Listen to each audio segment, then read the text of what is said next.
siapapun yang bawakan kebenaran tersebut, kalau itu sesuai dengan firman Tuhan, aminkan. Cuman masalahnya kita masih suka ngelihat orang. Kita masih menganggap bahwa kalau dia itu bergelar profesor, kalau dia punya gelar S3 Biblical Studies, maka pekabarannya itu lebih dahsyat, kualitas pekabarannya itu lebih hebat, dan lebih murni dibandingkan anak atau seorang muda yang tidak lulus kelas 3 SD membawakannya.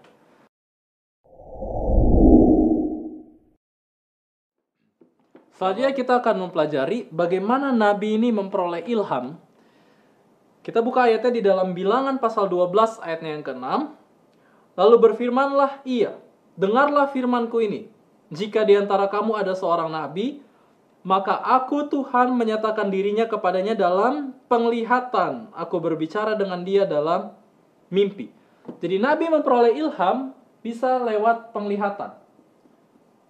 Penglihatan. Baik itu penglihatan malam seperti yang Daniel lihat, ataupun penglihatan, baik itu penglihatan juga dia boleh dapatkan secara umum, di depan umum seperti yang dialami oleh Yeskiel, Daniel juga, maupun Rasul Paulus juga memperoleh penglihatan secara umum, maupun penglihatan secara pribadi ketika mereka mau tidur, seperti Yusuf, Daniel juga mendapatkan private dream, mimpi pribadi ya.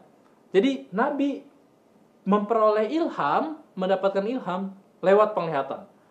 Ya, ini umum. Dan kita tahu bahwa penglihatan adalah media Tuhan untuk menginspirasikan Nabi. Tapi bukan cuma lewat penglihatan. Nanti kita akan pelajari. Nah, ketika Nabi ini memperoleh penglihatan, ada beberapa manifestasi-manifestasi fisik atau dampak yang terjadi kepada fisik dari Nabi ini ketika dia memperoleh penglihatan. Seperti kalau kita lihat di dalam Bilangan pasal 24 ayatnya yang keempat. Bilangan 24 ayat 4 katakan,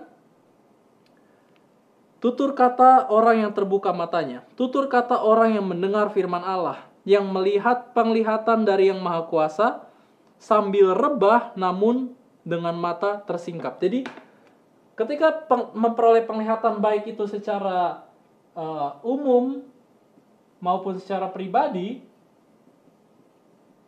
itu diiringi dengan dampak fisik. Apa dampak fisiknya? Nabi bisa rebah, apalagi mata terbuka terus, tidak berkedip ya, mata terbuka. Apalagi di dalam Daniel 10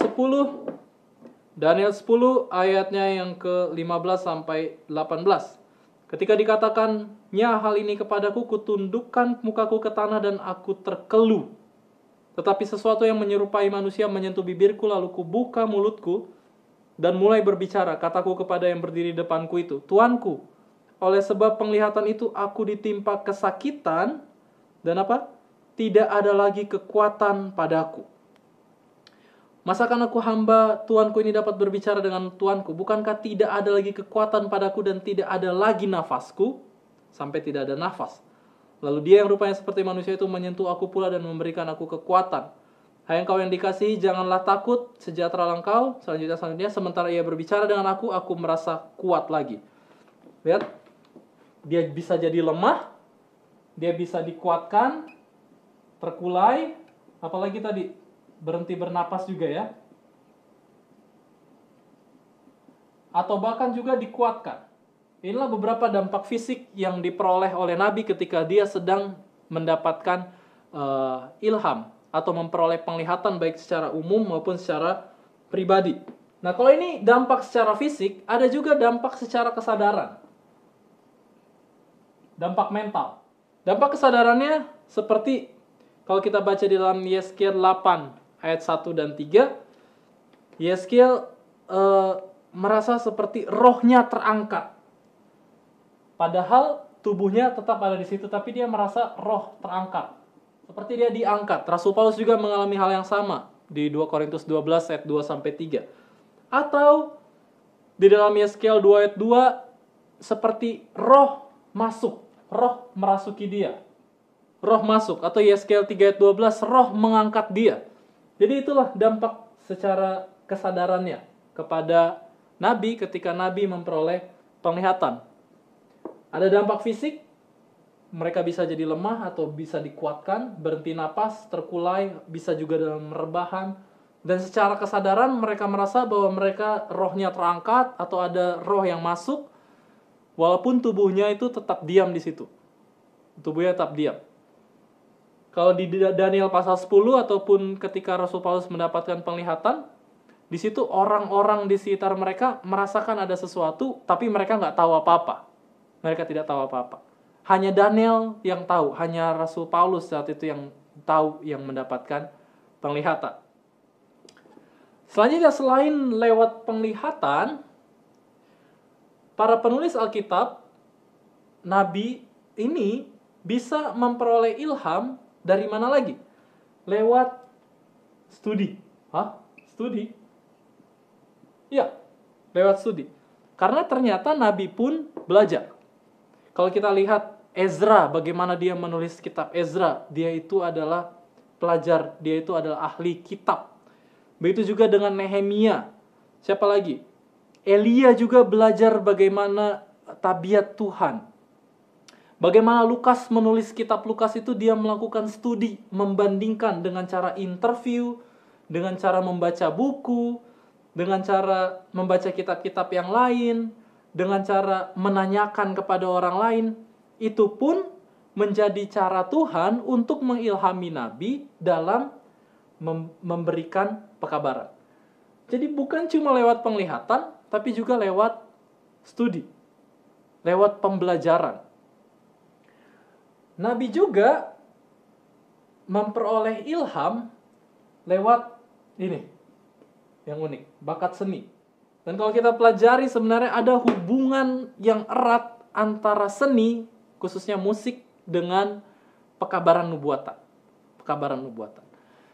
Jadi ilham bisa didapatkan dari penglihatan, dapat dari studi, juga dari bakat seni, seperti nubuatan-nubuatan yang terdapat di dalam kitab Mazmur itu sebenarnya adalah inspirasi lewat lagu, lewat musik, maupun di dalam Kidung Agung, juga di dalam pengkhotbah, juga di dalam Amsal, dan tulisan-tulisan syair lainnya.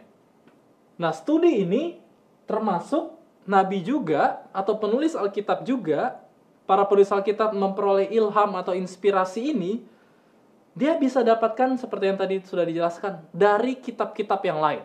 Mari coba kita lihat referensi-referensi di dalam Alkitab yang dikutip dari kitab-kitab yang lain. Contoh, di dalam Yosua 10 ayat yang ke-13, di situ dituliskan ada kitab orang jujur, atau di dalam bahasa Inggris disebut Book of Jasher. Juga di dalam surat Yudas, beberapa dari ayatnya itu mengutip kitab Henokh, bahkan kitab Assumption of Moses. Dan beberapa kitab-kitab lain juga yang ditulis, yang menjadi bahan referensi oleh para nabi atau penulis Alkitab, menjadi sumber ilham mereka. Oke? Termasuk, ini mungkin akan mencengangkan, kalau kita baca di dalam Kisah Para Rasul 17 ayatnya yang ke-28, di situ Rasul Paulus mengutip dan menggunakan tulisan dari pujangga kafir. Kisah 17 ayat yang ke-28 katakan, ini ketika Rasul Paulus sedang ada di Athena dan hendak mengajarkan Injil di situ, dia kutip begini, sebab di dalam dia kita hidup, kita bergerak, kita ada seperti yang tertulis juga dikatakan oleh pujangga-pujanggamu, sebab kita ini dari keturunan Allah juga. Di ayat ini Rasul Paulus mengutip dua referensi dari pujangga kafir.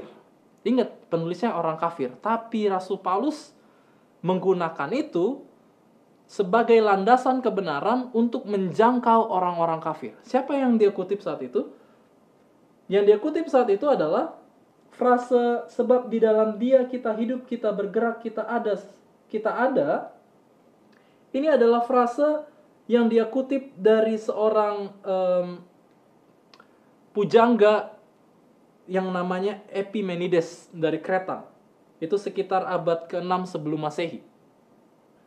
Dan frase Sebab kita ini dari keturunan Allah juga. Dia kutip dari seorang pujangga kafir juga, kebangsaan Yunani, dari yang bernama Aratus. Siapa ini Aratus? Aratus ini adalah seorang pujangga yang berasal dari Kilikia, tempat di mana Rasul Paulus dibesarkan. Dan kedua frase ini yang dia gunakan untuk menjangkau orang kafir itu sebenarnya ditulis pada dasarnya, pada awal mulanya, ditulis untuk menyembah Dewa Zeus. Tapi Rasul Paulus gunakan untuk menjangkau orang kafir bisa melihat Allah yang benar. Dan bukan cuma pujangga-pujangga kafir yang serius atau filsuf-filsuf. Di dalam 1 Korintus 15 ayat 33 yang sering menjadi ayat hafalan, pergaulan yang buruk merusakkan kebiasaan yang baik. Sebenarnya Rasul Paulus itu sedang kutip seorang pujangga komik, pujangga jenaka, pujangga lucu yang bernama Menander. Hidup di tahun 342 sampai 291 sebelum Masehi. Jadi di sini kita lihat bahwa penulis Alkitab pun bisa mendapatkan ilham bahkan dari orang-orang kafir, tulisan-tulisan kafir sekalipun. Selama itu bersesuaian dengan kebenaran, bersesuaian dengan firman Tuhan, itu bisa diaminkan. Ini harus hati-hati. Jadi begini. Kalau ada seorang pembunuh, seorang yang sangat jahat, kafir, dan tidak percaya Tuhan, kemudian dia katakan kepada anaknya, "Anakku, jangan ikutin bapak, karena bapak ini pembunuh, karena bapak ini perokok," misalkan. Apakah kata-katanya ini bukan kebenaran? Apakah kata-katanya ini adalah salah karena dia ini adalah orang yang jahat, orang yang kafir yang tidak percaya Tuhan? Tidak. Selama kata-katanya itu bersesuaian, selaras dengan firman Tuhan, kita wajib untuk aminkan perkataan tersebut, firman tersebut. Karena setiap kebenaran yang diucapkan itu adalah milik Tuhan. Kebenaran adalah milik Tuhan, itu bukan milik manusia. Siapapun yang bawakan kebenaran tersebut, kalau itu sesuai dengan firman Tuhan, aminkan. Cuman masalahnya kita masih suka ngelihat orang. Kita masih menganggap bahwa kalau dia itu bergelar profesor, kalau dia punya gelar S3 Biblical Studies, maka pekabarannya itu lebih dahsyat, kualitas pekabarannya itu lebih hebat, dan lebih murni dibandingkan anak atau seorang muda yang tidak lulus kelas 3 SD membawakannya. Kita masih menganggap bahwa firman Tuhan itu, apalagi begini, apalagi kalau saya tahu jeleknya seperti apa, apalagi kalau saya tahu dosanya seperti apa, maka kita langsung tutup pintu, kita tidak mau dengar setiap pekabaran yang dibawakan oleh mulutnya. Itu kan yang sering terjadi pada kita. Kalau kita sudah tahu, orang ini akan berkhotbah sekarang, saya tahu jeleknya apa, saya tahu dosanya apa, kita langsung tutup telinga, kita tidak mau dengar pekabarannya. Kebenaran adalah milik Tuhan, itu bukan milik manusia. Ketika kita mengaminkan pekabaran, kita mengaminkan kebenaran Tuhan, bukan manusia. Bukan manusia. Terbukti di dalam Alkitab, barusan ini baru sedikit saja, ada begitu banyak referensi-referensi yang dikutip bukan dari Alkitab, yang ada di dalam Alkitab sebenarnya. Dan jadi ini kita diajarkan untuk tidak eksklusif, kita diajarkan untuk berpikir secara luas, kita diajarkan untuk melihat bahwa pekabaran Tuhan, kebenaran Tuhan bisa datang dari mana saja, bisa datang dari siapa saja. Selama kebenaran itu bersesuaian dengan firman Tuhan, aminkan. Oke? Jadi, dan selanjutnya, bagaimana Nabi ini menulis ilham yang dia dapatkan, seringkali dia tidak menulis sendiri. Seringkali juga dia menggunakan, karena keterbatasan-keterbatasan yang dialami oleh Nabi, dia seringkali juga menggunakan asisten untuk membantu dia menulis. Baik itu dia diktekan ataupun editorial. Jadi dia menggunakan literary dan editorial assistant. Contoh, coba kita buka Yeremia pasal 36. Yeremia 36 ayatnya yang ke-17. Ayatnya yang ke-17 sampai ayatnya yang ke-18. Bertanyalah mereka kepada Baruk, katanya. Beritahukanlah kepada kami bagaimana caranya engkau menuliskan segala perkataan ini. Jawab Baruk kepada mereka, segala perkataan ini langsung dari mulut Yeremia kepadaku, dan aku menuliskannya dengan tinta dalam kitab. Jadi Yeremia di sini menggunakan sekretaris, dia menggunakan literary assistant. Yeremia diktekan, kemudian Baruk tulis sesuai dengan apa yang Yeremia katakan. Tapi bukan cuma di perjanjian lama, di perjanjian baru juga. Kita buka Roma pasal 16 ayatnya yang ke-22. Di situ ditulis, karena Rasul Paulus memiliki kelemahan, dia katakan ada duri di dagingnya, kemungkinan itu adalah kelemahan di matanya. Roma 16 ayat 22 katakan, salam dalam Tuhan kepada kamu dari Tertius, yaitu aku yang menulis surat ini. Jadi sekalipun surat Roma adalah surat dari Paulus, tapi yang tulis bukan Paulus, tapi Tertius. Tertius sebagai asisten Paulus untuk menulis surat kepada Roma. Kecuali dalam kitab Galatia, di situ Rasul Paulus yang tulis sendiri. Bahkan dia katakan, lihatlah betapa besarnya aku menulis tulisan ini. Tapi bukan cuma itu. Di dalam 1 Petrus pasal 5 ayatnya yang ke-12, 1 Petrus 5 ayat 12 dikatakan bahwa dengan perantaraan Silwanus yang kuanggap sebagai seorang saudara yang dapat dipercayai, aku menulis dengan singkat kepada kamu untuk menasihati dan meyakinkan kamu bahwa ini adalah kasih karunia yang benar-benar dari Allah. Lihat, lewat perantaraan Silwanus, dengan perantaraan Silwanus. Di dalam kalangan teologi, mereka tahu bahwa struktur gramatikal atau penyusunan kalimat dari 1 Petrus dan 2 Petrus itu jauh berbeda. Sangat jauh berbeda. Karena ketika membandingkan antara surat 1 Petrus dan surat 2 Petrus, 2 Petrus itu banyak sekali kesalahan-kesalahan dalam penulisan. Dalam pengertian kalimat-kalimatnya itu kacau. Sedangkan dalam 1 Petrus itu lebih rapih dan teratur. Lebih rapi dan teratur. Jadi ada begitu banyak kalangan teologi yang mulai meragukan bahwa sebenarnya salah satu dari tulisan ini bukan Petrus yang tulis. Tapi setelah kita lihat bahwa ternyata 1 Petrus, surat dari 1 Petrus itu, dia menggunakan bantuan dari Silwanus, yang mungkin dia lebih baik dalam penulisan bahasa Grekanya. Begitu juga di dalam surat-surat Yohanes, ketika melihat kitab Wahyu itu kacau sekali dia punya cara penulisan. Tetapi ketika melihat surat-surat Yohanes yang lain, lebih bagus, lebih rapih dia punya susunan kalimat.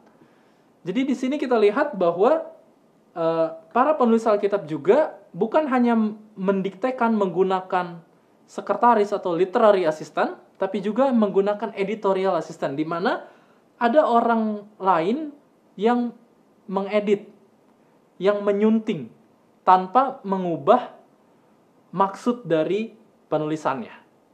Oke? Jadi begitulah yang kita bisa pelajari bagaimana Nabi memperoleh ilham dan bagaimana Nabi menuliskan ilham tersebut. Sekarang untuk menutup pelajaran pertama dari kelas Spirit of Prophecy yang pertama ini, mari kita lihat beberapa ayat apa yang terjadi kalau umat Tuhan yang Tuhan telah kirim nabi kepadanya, tapi nabi tersebut ditolak. Ulangan pasal 18 ayatnya yang ke-19. Ulangan 18 ayat 19 katakan, orang yang tidak mendengarkan segala firman-Ku yang akan diucapkan nabi itu demi namaku, daripadanya akan kutuntut pertanggungjawaban. Jadi Tuhan akan minta pertanggungjawaban untuk setiap pekabaran yang dia tolak. Setiap pekabaran nabi yang nabi bawakan yang ditolak. Tapi bukan cuma itu. Lebih parah lagi, Kisah Para Rasul 3 ayatnya yang ke-23 katakan, Kisah Para Rasul 3 ayat 23 katakan, dan akan terjadi bahwa semua orang yang tidak mendengarkan nabi itu akan dibasmi dari umat kita. Keluar dari golongan umat Tuhan. Karena pekabaran nabi adalah pekabaran untuk membangun tubuh Tuhan. Kalau ini tidak didengarkan, maka otomatis dia bukan bagian dari pembangunan tubuh Tuhan. 2 Tawarik 36 ayatnya yang ke-16. 2 Tawarik 36 ayatnya yang ke-16 katakan, Tetapi mereka mengolok-olok utusan-utusan Allah itu, menghina segala firman-Nya dan mengejek nabi-nabinya. Oleh sebab itu murka Tuhan bangkit terhadap umat-Nya sehingga apa? Sehingga tidak mungkin lagi pemulihan. Sangat penting untuk benar-benar menghargai setiap pekabaran yang Tuhan berikan lewat perantaraan nabi. Karena kita sudah pelajari bahwa pekabaran nabi adalah pekabaran untuk membangun umat Tuhan sampai pada akhir zaman. Dan ketika ada umat yang tidak mau mendengar, Tuhan katakan tidak mungkin ada pemulihan. Ini bagian pertama dari kelas kita Spirit of Prophecy. Kita akan lanjut di kelas yang kedua. Kita berdoa terlebih dahulu. Kita satu dalam doa. Bapa di surga, terima kasih karena kami sudah sedikit mempelajari bagaimana Tuhan menggunakan nabi untuk membawa pekabaran kepada kami. Kami mempelajari bagaimana kerinduan Tuhan untuk berkomunikasi dengan kami. Bagaimana Tuhan sayang kepada kami dengan memberikan petunjuk kepada kami. Bantu kami untuk lebih menghargai setiap pekabaran Tuhan. Bantu kami untuk lebih melihat dan menghargai lagi surat-surat cinta Tuhan. Terima kasih atas kesempatan ini kami boleh ditegur. Di dalam nama Yesus kami berdoa. Amin.